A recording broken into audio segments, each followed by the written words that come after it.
యెహోషువ గ్రంథము 3వ అధ్యాయము 5వ వచనము. యెహోవా మీ మధ్య అద్భుత కార్యములను చేయును గనుక మిమ్మును మీరు పరిశుద్ధపరచుకొనుడని జనులకు ఆజ్ఞ ఇచ్చెను. దేవుడు తన అద్భుత కార్యములు మన జీవితంలో చేయాలి అంటే కనుక మొదటిగా మనలను పరిశుద్ధపరచుకోవాలి.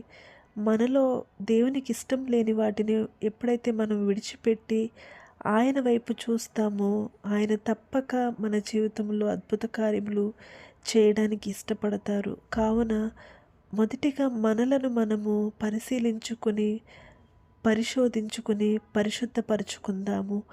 ఆయన చేయబోయే అద్భుత కార్యములను పొందుకోవడానికి సిద్ధపడదాము. ఆమేన్.